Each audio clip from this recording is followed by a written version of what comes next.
why growing old seems to be such a bad thing.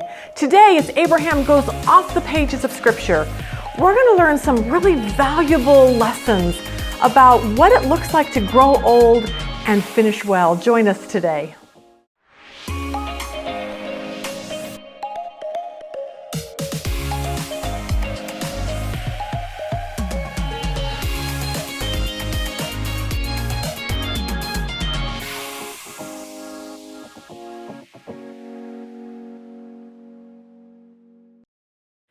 All right, good morning. Welcome to our Genesis series. Super glad you're joining us today. We are continuing on, and last week we saw a beautiful love story between Isaac and Rebekah, an arranged marriage. We talked about it being arranged by God. We saw commitment, we saw God's sovereignty, we saw God's leading and guiding, and now Isaac is married and has a wife. And Abraham, who we've been following over the many, many weeks, is now 137 years old. His wife, Sarah, has died, of course. Abraham is, here you go, here's a cute picture. He is finally an empty nester, okay? Now, I have a really, really cute video to show you, but on video, I can't do that. In class, if you live in Phoenix and you come to class with us, I can show these videos on screen. So what I'm going to do is put a link below. We've got 3 videos to show today, which I can't show on this video, like I said. So they're there if you want to watch them. Chondra Pierce is a really funny Christian comedian, and she did a really funny little take on being an empty nester. So I'll put that below if you want to watch that, but it's kind of cute. But for Abraham, he is now an empty nester, and I don't know how he felt about that. I don't know if he was sad, but it seems like he might have been a little bit lonely. Because what we see is that Abraham is 137 years old. He's widowed. He's had a full life following God. But then we see something so interesting. He gets married again. And not only he gets married again, but at 137 years old, he isn't really done having sex yet either, I guess, because he has 6 more children, 6 more boys. So we're going to pick up our story in Genesis 25, verse 1. Abraham took another wife, whose name was Keturah. She bore him Zimran, Jokshan, Medan, Midian, Ishbak, and Shua. Jokshan fathered Sheba and Dedan. The sons of Dedan were Ashurim, whatever the names are, they're hard to say. But anyway, we need to remember this whole thing that's happening here. God promised Abraham that he would be the father of many, many nations. We hear about Abraham being the father of the Jews. But it's so weird that Abraham really fathered children that would be the lineage of Arab nations in this world. If you look at this map right here, you will see some of these names: Dedan, Midian. This is all in Saudi Arabia. But look at verse 4 of Genesis 25. The sons of Midian were Ephah, more names. All these were the children of Keturah. But the sons of Abraham by Keturah, who seem to appear most often in the scriptures, is Midian. And we hear about the Midianites a lot. The Midianites were nomadic people. If you remember Moses, we know about Moses. We haven't got to him yet. He's in Exodus. But Moses married a Midianite woman. And Moses' father-in-law, Jethro, was a Midianite. We'll read this. The Midianites early on intermingled through marriage and profession with the Ishmaelites, descendants of Ishmael, Abraham's son through Hagar. So you kind of see there's a lot of children, a lot of lineages going on here. This is evidenced by the description of the camel caravan that brought Joseph from his older brothers, described as Ishmaelites coming from Gilead in Genesis 37:25. But 3 verses later described as Midianite traders in Genesis 37:28. Now the great thing about Abraham is that as he gets older, he never ever forgets what he's supposed to do. He never forgets this, that Isaac was the promised son. This made me laugh. There was 2 elderly women in church. They knew each other. They were very, very old, and they had been friends forever. One was talking to the other, and she said, the hard thing about getting older is that you kind of lose your memory. And she continued on and said, I've known you all of my life, but for the life of me, I cannot remember your name. The other lady thought for a few minutes and she said, do I have to tell you right away? I get that, okay. But thankfully, Abraham wasn't like that. Thankfully, he knew that it was through Isaac, not Ishmael, not any of his other 6 boys, that it would be through his descendants that God says, I will bless all the nations on this earth. Through his descendants, Isaac alone, would come the Jews and Jesus, and of course we know home base being Jerusalem. Abraham never forgot that, and he seemed to have a total sound mind about this when he died. Speaking of a sound mind, I thought this was funny. There was a cartoon showing a lawyer reading a last will and testament to his relatives of his client, who the client died. But the relatives were greedy and they were not very nice people. So the caption on the bottom read this: I, John Jones, being of sound body and mind, I spent it all. But thankfully, Abraham didn't do that.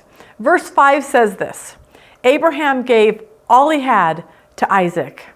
Verse 6 says, but to the sons of his concubines, Abraham gave gifts, and while he was still living, he sent them away from his son Isaac eastward to the east country. Abraham had enough sound mind to know these kids can't be here with Isaac. I'm going to send them to the east. But if you look on this map to see who's in the east, it's kind of surprising, especially now with the Middle East and what's going on over there with the whole Islam and everything that's happening. These kids would go east. If you look on here, what's east of Jerusalem and Israel? You've got Iran, Iraq, Saudi Arabia, parts of Turkey. You can kind of see how even we do a lot of end time things here, that the end times are all playing into this early scene with these 6 boys, Ishmael and Isaac. We know that God had a plan for Isaac. Abraham didn't want his kids arguing over the will after he was dead, and Abraham never wavered from that. He always stayed very strong. He started his faith with God well, and he ended it well also. So today we're going to see Abraham go off the pages of Scripture. Look at verse 7. These are the days of the years of Abraham's life, 175 years.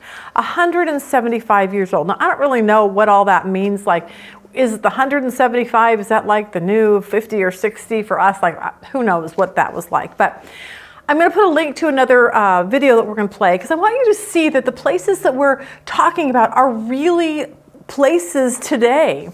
And Abraham was born in Hebron, and it's called Abraham's tomb. So I have a link below for you for another video that shows you where Abraham was buried, what the area looks like today as it is today.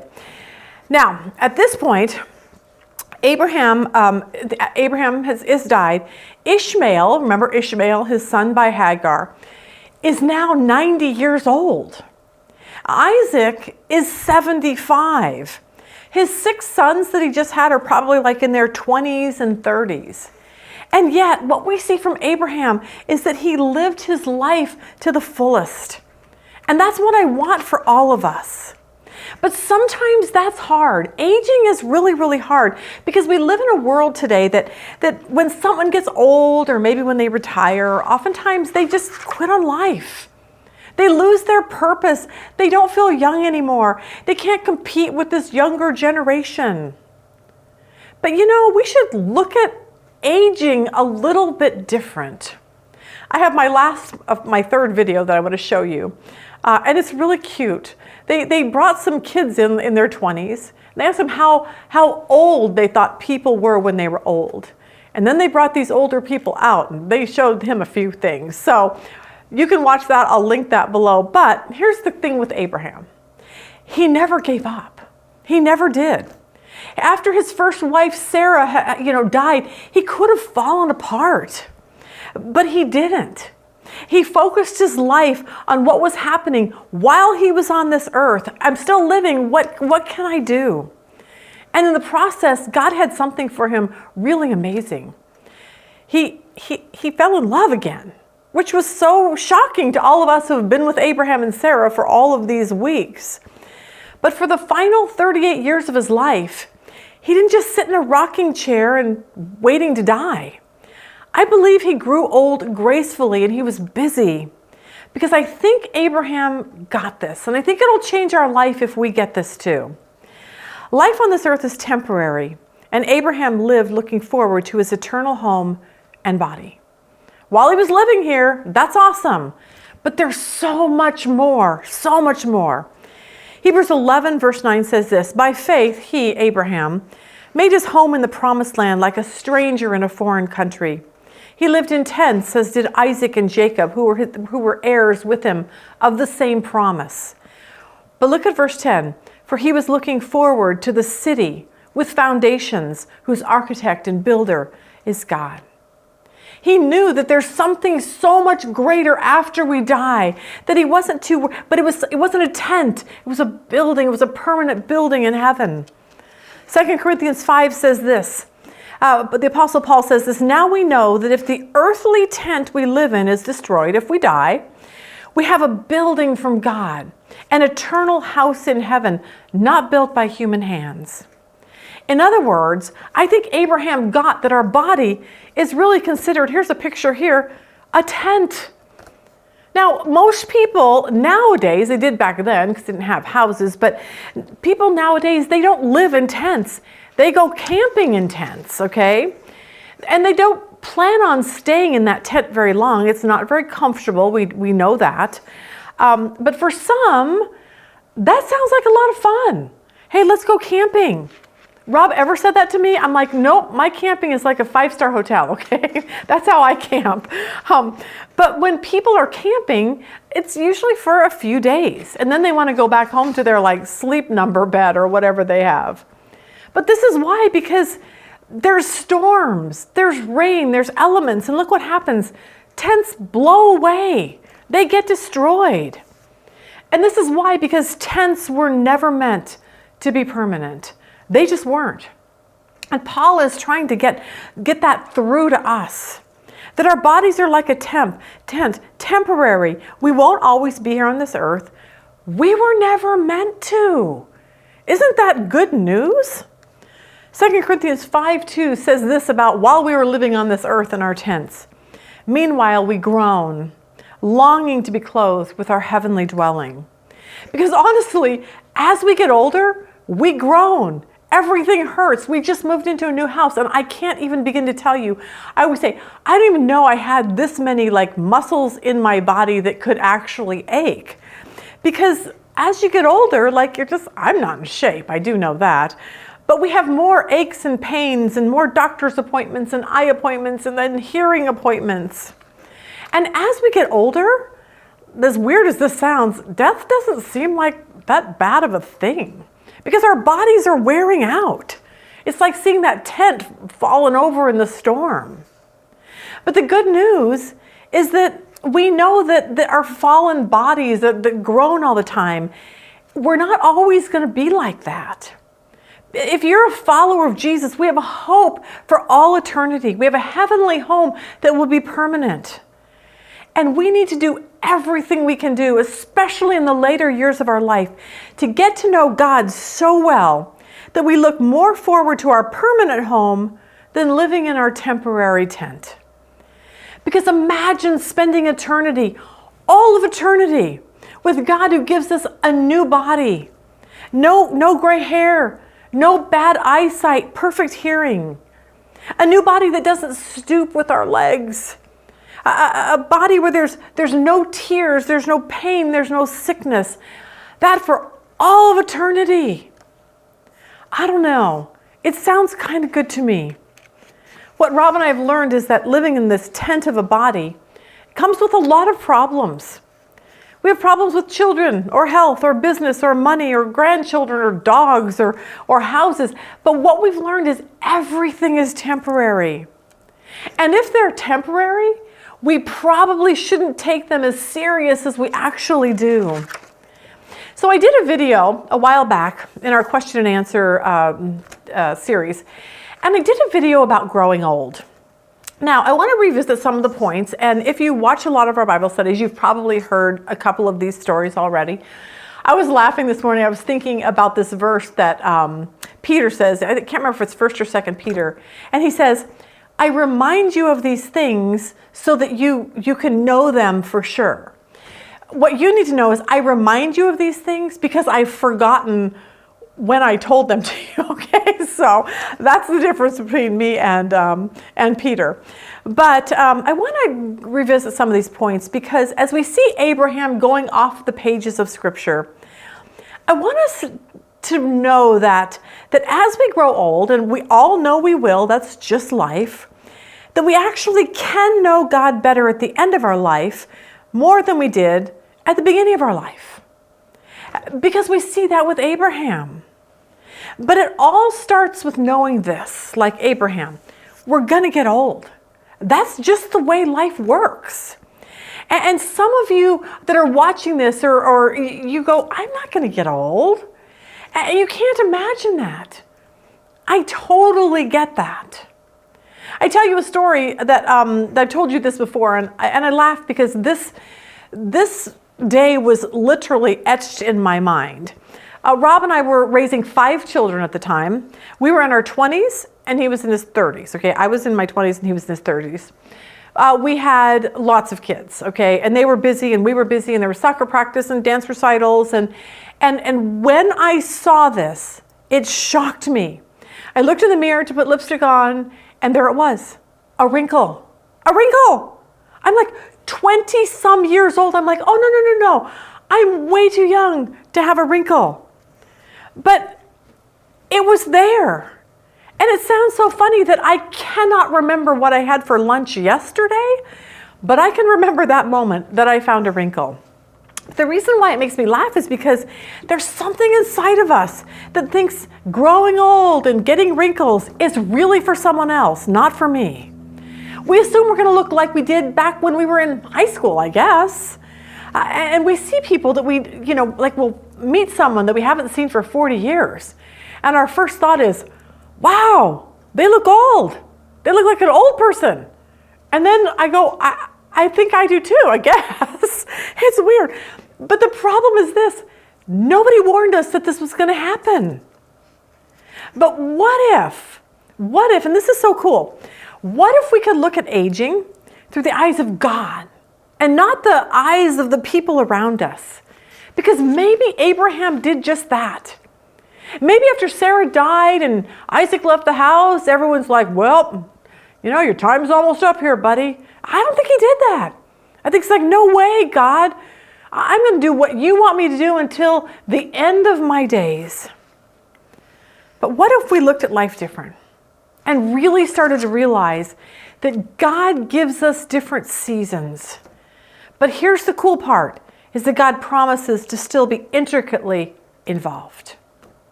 Maybe we need to put this verse on our refrigerator, Psalm 92:14. It says, even in old age, they will still produce fruit. They will remain vital and green. We don't have to shrivel up and die. We can go do things. We can stay vital and green. Maybe we need to remind ourselves of what God says about growing older. Isaiah 46:4 tells us, I will be your God throughout your lifetime, until your hair is white with age. I made you and I will care for you. I will carry you along and save you. So, we're in a different season. This growing older season, just remember this, God hasn't left us. He has not left us. In other words, what I say is this, there was a time. There was a time for babies. There was a time for overseas vacations and ball games. There was a time when our kids, graduated high school and college and got married, and there was a time to start a business. But for today, there is a new chapter, a new season, a new way to look at life. Proverbs 20 verse 29 says this, the glory of the young is their strength. The gray hair of experience is the splendor of the old. So if God calls the gray hair of experience the splendor of the old, then we might need to reframe our thinking when it comes to growing older. That's what Rob and I, who are now in our 60s and 70s, began to see. We came to this conclusion one night when Rob was tossing and turning in bed because he couldn't sleep. He was really, really upset over this business deal and this man and this problem that he was working on. And in the morning, we talked it through, and we came to this amazing conclusion that kind of changed our life. And here's what we came to the conclusion of. It doesn't really matter. It's temporary. Okay? All the business deals that we've dealt with are temporary. My dad has, he started a steel company, grew it to one of the largest steel companies in North America. And he built some of the greatest buildings. Lots of buildings you see in Las Vegas, the Eiffel Tower, they're all, in Arizona here, the Cardinal Stadium, the Bank One Ballpark, like all of these he built. But I also know this, someday they're all gonna come crumbling down because that's just life. It just is. So I don't know why we take all this stuff so serious. We just know it. Hey, we're all in a temporary tent. Yay. Someday we're going to go home into our eternal home. But when our feelings get hurt, or we get that unexpected bill, or when the kids don't call, or when the business deal fails, we just kind of look at each other and go, you know what? It doesn't really matter.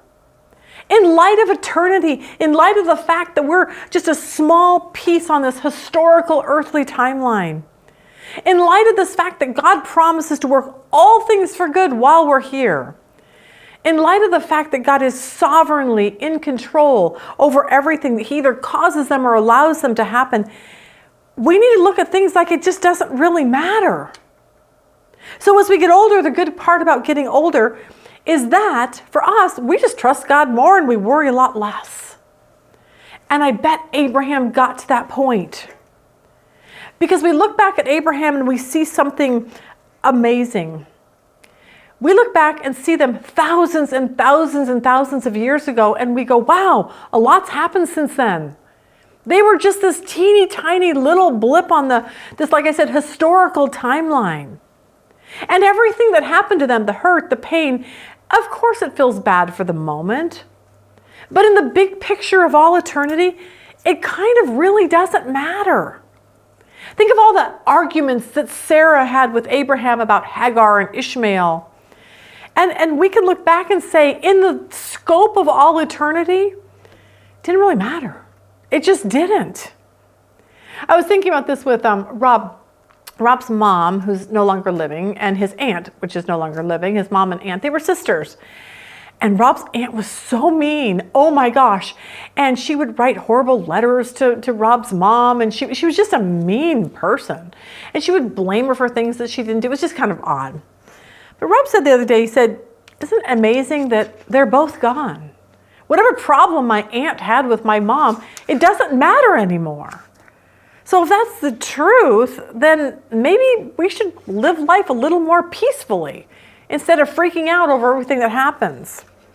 But the day that we voiced that truth, we kind of were able to move on in life with a smile and peace and love and forgiveness.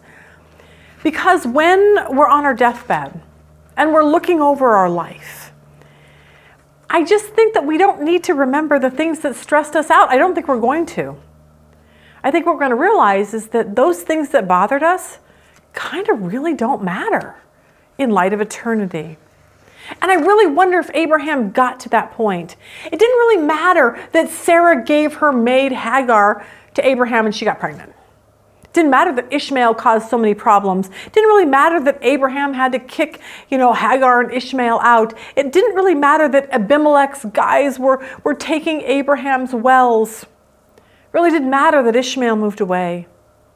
This is why it didn't really matter, because looking back, Abraham could see that God had a plan through all the pain. See, if we could look at life like God had a plan through all the pain, yes, I don't like what just happened, but God's doing something. And I'm going to trust that he made the right decisions along the way for whatever it is. So here is the question. If things don't matter and shouldn't really matter, then what really should matter? And we're going to learn what that is from King Solomon, the wisest king of all times. He was the son of King David in the Bible. He's going to help us answer this. Solomon had everything that we think we need to make us happy. He had a full life. He had money, he had wisdom, he had power, he had fame. He had children and wives and any woman that he wanted. He had barns filled with horses and palaces and gardens. He was the envy of everyone on the earth at that time. But did any of those things really honestly matter as he was looking back over his life when he was dying? And the answer is no, none of them did. Here was Solomon, the wisest man. Here was his conclusion. This is what mattered the most. What mattered most was his Creator. For everything that Solomon acquired during his life, in the end, he seems to be pleading with us. Remember him. Remember him. Don't forget him. Commit your life to him. Love him. Get to know him. Live for him. Because Solomon will say, nothing will ever satisfy you on this earth. So let's talk about Ecclesiastes 12, because he seems to understand this aging process. And we need to know this is coming. We need to know that this is God's design for human beings as we grow older. Ecclesiastes 12 verse 1 says this, don't let the excitement of youth cause you to forget your Creator. Honor him in your youth before you grow old and say, life is not pleasant anymore. Solomon says, get to know God when you're young, because you can't imagine it now, but you're going to get old. Life will take a turn. Your bodies won't look the same. Your mind won't be the same. This verse makes me so happy. We have a discipleship group that we've been reading through the Bible in a year. And we have about 6 or 7 girls in our group. And they're all different ages. One of the girls is really young. And it makes me so happy to see her, because I'm like, you're doing exactly what Solomon says. Get to know God while you're young so you really know him. Solomon will say this over and over and over again. Remember him. Remember him. He goes in verse 2, he says this, remember him when? Remember him before the light of the sun, moon, and stars is dim to your old eyes, and rain clouds continually darken your sky. Solomon says this is the natural aging process. Remember before we start feeling a little bit sad over life, or when our eyes start to dim a little bit. We know our minds won't be as sharp as they used to. I laugh, Rob is trying to get me to take Prevagen every day for my brain, because he knows, like, I can't remember 5 seconds ago.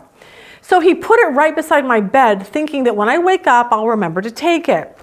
So he goes, did you take your medicine this morning, your Prevagen?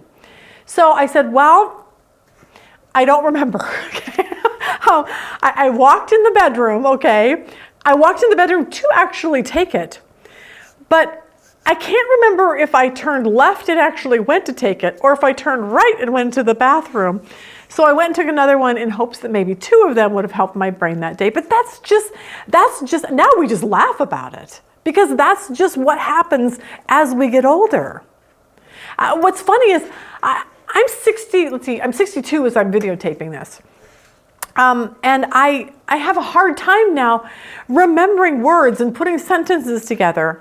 And people always say, that's normal, okay? Don't worry about it, it's normal. It's just like, and I'm like, it's not. I mean, I get it if you're 90. I'm 62, okay? I don't think this is normal for 62. But I know this is coming. I just know it. And when I do you know the only thing I really care about is I want to remember him. Because Solomon tells us exactly all the other things that are going to change in our life. Look at verse 3. It's so amazing how he words this. Remember him. Before when? Before your legs, the guards of your house. He calls our legs the guards of our house. This is our house, okay? Start to tremble. And before your shoulders, the strong men stoop. Remember him before our legs won't be strong enough to hold us any longer. Remember him. Have him first in your life, to where that's who you think about when these things happen. I laugh because I think twice before I actually get on the floor to pick something up. Like someone said once, you used to reach down and get on the floor to pick up a penny or a nickel. She said, unless they're like $100 bills, we're not getting up anymore. Getting down there because it's too hard to get back up. Okay, we all know that. But we just need to remember him. Remember him. That's what this is all about. Remember him before your teeth, your few remaining servants. I thought that was cute. Stop grinding. Before your eyes, the women looking through the windows see dimly. Solomon says, remember him before our eyes start failing and we start losing our teeth. Now, at this point, you're like, I hate this lesson. This is horrible. But there really is good news. So I want you to hang in there and listen to what Solomon says. He's trying to forewarn us what's going to happen, but there's good news. There's good news at the end. There really is. Verse 4, remember him. Before the door to life's opportunities is closed, the sound of work fades. Now you rise at the first chirping of the birds, but then all the sounds will grow faint. Remember him, know him, love him. Before you can't run that business anymore, before you can't be that pastor anymore, before you can't raise kids anymore, before I can't teach Bible anymore. Like all those life's opportunities are going to be gone, but that's natural, that's normal. And we need to be okay with that and say, God, you've given me here to do all these things for a season, but now I'm in a different season. It's a growing older season. I'm going to remember you. Verse 5 says this, remember him before you become fearful of falling. And I don't know, this made me laugh because I was filling some book orders one day and I needed some of our Holy Land books. They're at the very, very top shelf. And it would take a ladder to get up there and get it. So I told Rob, I said, look, I'm not climbing the ladder. I don't want to fall. I don't want Rob to climb the ladder. Don't want him to fall. I said, let's wait till Dusty gets home. He's like 6'4". He can climb the ladder because he's young. But I knew that once I left that morning, Rob would want to get on the ladder and get that down. So I literally made him pinky promise me that he wouldn't do that, okay? Because I told him, if you fall and you break a hip, I have no time to take care of you. So there's that. But 20 years ago, it never occurred to us, ever, to not get on a ladder. But now as you get older, there's just kind of that fear. I see my parents, Mom, she always says, Dad and I, that's our biggest fear. We don't want to fall. We don't want to fall. And so we're very, very careful of what we do and how we get up and all of those kind of things. Look at the next verse. Remember him before you're fearful of falling, but before you worry about danger in the streets. I remember when Rob's mom, before she died, she was always worried about the danger that someone was going to come and steal her money out of the bank. And she would always worry, is my money still there? And she would call the bank. She would have someone take her there. She needed to see that her money was really there. There's that weird fear. Verse 5, remember him before you become fearful of falling, worry about danger in the streets. And look at this, before your hair turns white like an almond tree in bloom. Remember God before our hair turns gray. And then it goes on to say this, and you drag along without energy like a dying grasshopper. Okay, now that doesn't sound very fun, but it's true. As you get older, you just kind of want to sleep a little bit more. That's not a bad thing. But we want to remember God. Remember God before those things happen. And then there's this. Now, if you're younger, you're going to be like, that'll never happen to me. Trust me, it does. Watch this. Verse 5, and the caperberry no longer inspires sexual desire. You're like, what? Someday you're not going to really want to have sex. And some of you are like, that's not true. That's never going to happen to me. Well, it kind of probably will because Solomon says it will. There you go. But he says, remember him before you near the grave, your everlasting home when the mourners will weep at your funeral. Verse 6, yes, remember your Creator now, while you're young. See, that natural aging process that Solomon just told us doesn't sound like a lot of fun. And we whine about it. We're just like, I'm just miserable and this just isn't right. But I want us to stop and think about something. We look back at when the kids were young. And we're like, I just want to go back to the good old days. But then I started thinking, was raising babies or toddlers or teenagers, was any of that actually fun? Like, I think we forget what it really looked like. Like, yes, the homecoming was fun and watching our kids play basketball. I'm not talking about that, but raising kids is really hard. And I think we forget. We look back as though that was the best time in our life. But I look at our kids now, like Cheyenne. She just had a baby, little Susie. So in one day, she calls me with all these questions. Mom, Susie won't sleep through the night. Mom, I think she's sick. Mom, I'm sad leaving her at daycare. Mom, I don't think her formula's working. Mom, she won't stop crying. Mom, I'm afraid something bad's going to happen to her. Then I have a call from another child who doesn't have a baby, but has more like the toddlers to, 2, 3, 4. And this is his thing to me. Mom, my wife got in a fender bender. We have to rent a car with all these kids. Mom, our 2-year-old is so sassy. I don't know what to do with her. Mom, our 1-year-old got sick in the middle of the night. Mom, I got a flat tire. Then another one of our kids called, and this one has like teenagers. And this was their issues. Mom, these teenagers are driving me crazy. Mom, our kids don't want to go to church. What do I do about that? Mom, our son is getting bad grades and he doesn't care. Mom, we have soccer and football and volleyball all on the same day. Mom, our daughter has this crush on a boy and I don't think he's a Christian and I don't know what to do. And Mom, kids are so expensive. And that's just 3 of the 7 kids that I heard from. And see, along with all the kid questions, then they ask me spiritual questions. Like, Mom, I don't have time to read my Bible. Do you think I'm not a Christian? Okay. Mom, I'm too tired to go to church this morning. Maybe I'm not really saved. Mom, do you think I'm really saved? And so I had this weird thought as I was putting this lesson together. Why don't we look at growing old as the greatest thing ever? Seriously. Because yes, we have aches and pains. I get that. But we have time. We have this, peace and time and freedom. We can travel without screaming kids. We can wake up anytime we want in the morning. We don't have to discipline little children any longer. We have time to read. We have time to read the Bible.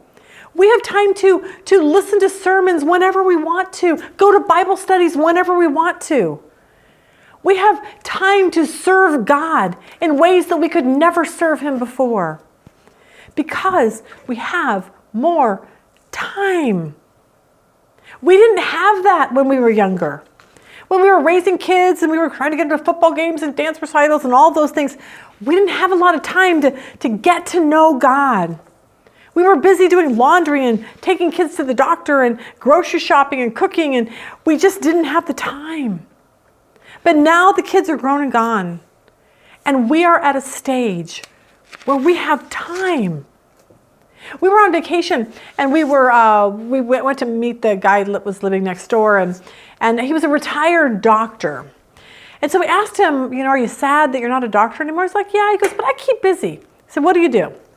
So he hands us this booklet, and it has like the hundreds of online courses that you can take about anything you want. How to garden, how to paint, how to, his history classes, like whatever they are.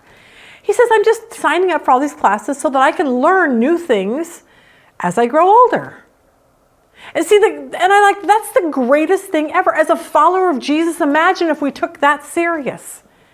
Imagine that we could be like, this month I'm going to study the book of Genesis. I'm going to get commentaries. I'm going to take an online course. Next month I'm going to study the book of Daniel. Like whatever. Like we have all this time now to get to know God. And we need to spend the time to do it. See, we have more time in our life now, and we have time that we can use our mind. And we can do it to get to know God in a deeper way. Life is slower. But I go, is that even a bad thing? I mean, now we have time to wake up in the morning instead of jumping out of bed and getting a shower and getting to work. Now we can wake up in the morning slowly and say, Father, my Father in heaven. We can stop and say, you are in heaven. Hallowed be your name. You are amazing. You are powerful. You've done so many things in my life. Your kingdom come. Your will be done on earth as it is in heaven. Now we can start focusing more on God's kingdom, his work in this world. See, here's what happened. We shouldn't live like, poor me, everything's changed, I'm getting older, wow, wow, wow. We shouldn't do that. We should live with, God, how can I end my life knowing you better? Think of reciting in the morning when you wake up, Psalm 23, the Lord is my shepherd. And we can say, God, I look back on my life and you have been my shepherd all of my life, leading and guiding me. I know you will guide me home, right into my eternal home. And the good thing about getting older is the more we get to know God, the more we go, you know what? I don't have to be bitter over my past, bitter over that person who hurt me, guilty over the past, sad over the past. Let's embrace today and say this, God, I can't do what I used to be able to do, but help me do what I can do, knowing each day is one step closer to spending all eternity with you. Imagine ending our life caring more for the things that will last for all eternity than the things of this world that are going to come crumbling down. Yes, getting older is different. It was for Abraham, but it's supposed to be different. God created all seasons for us. Nothing is ever meant to stay the same. Someone sent us a picture of a house that we raised our first 5 kids in. I laugh, I still dream about this house. Like I still dream that I'm supposed to go back and buy it, okay? But at the time we lived there, our oldest was in high school. We had Robbie who was in middle school, and our 3 little boys were little. So someone sent me a picture of this house 35 years later and totally shocked. Ceilings were falling through. Carpet was stained. Weeds were growing up all over the horse arena. And it was just a reminder that everything is constantly changing. We're all going to die one day. We're supposed to. That's how God created us. So what should matter most is what is beyond this earthly life, like eternity. Because as we get older, we begin to look back and see how unimportant things really were. And I wonder if Abraham felt that way too. Maybe looking back, we realize how much time we spent worrying and fretting over things we don't even remember now what they were. And Solomon gets this. He had everything in his life, and he realized that in the end, it didn't really matter. But the one thing that did matter was this, a relationship with God. Living for God, focusing on him, pointing people to him.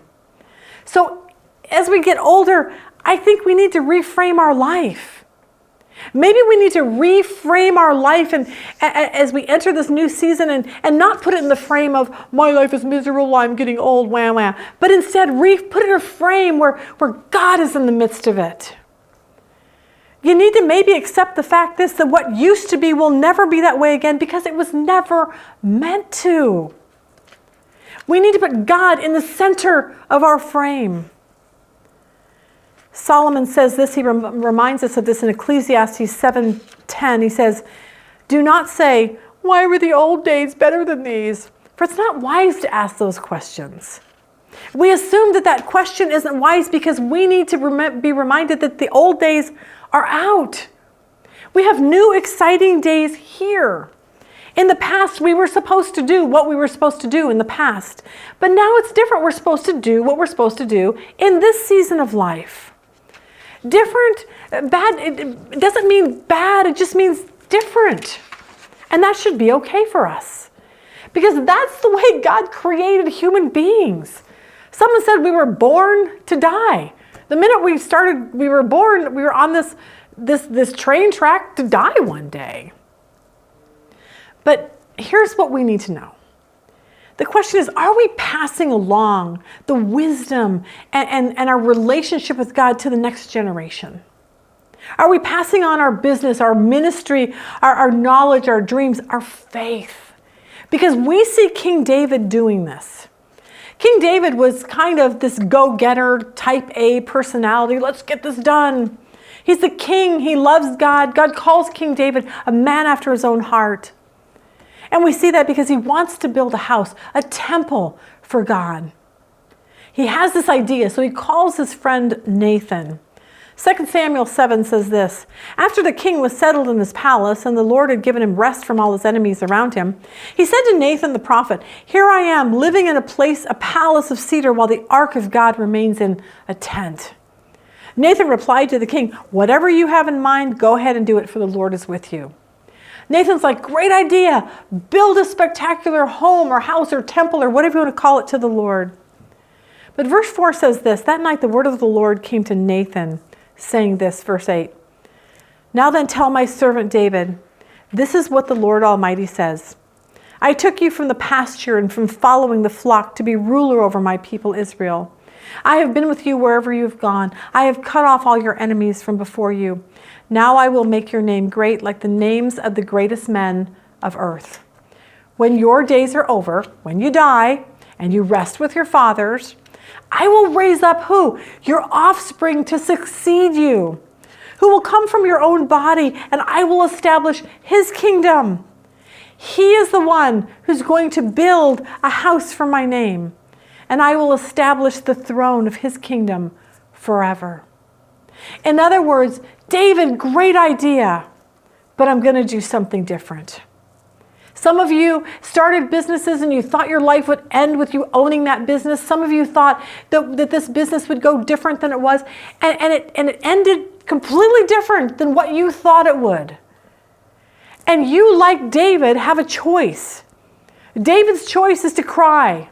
Carry on. That's not fair. I'm the guy. Why can't I do it? I want to do it. I want to stay young forever. I want to build, build, build, build, build. And yet we don't see David doing that. He understood that God does not create us to live forever. Instead, David turned his focus to God. And he became so grateful. Instead of whining, he was like, God, you have blessed my life so richly and passed down all of these things to my kids and my grandkids.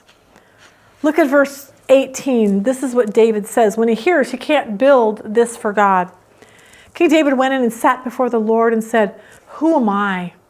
Who am I, O sovereign Lord, and what is my family, that you have brought me this far? And as if it were not enough in your sight, O sovereign Lord, you have also spoken about the future of the house of your servant.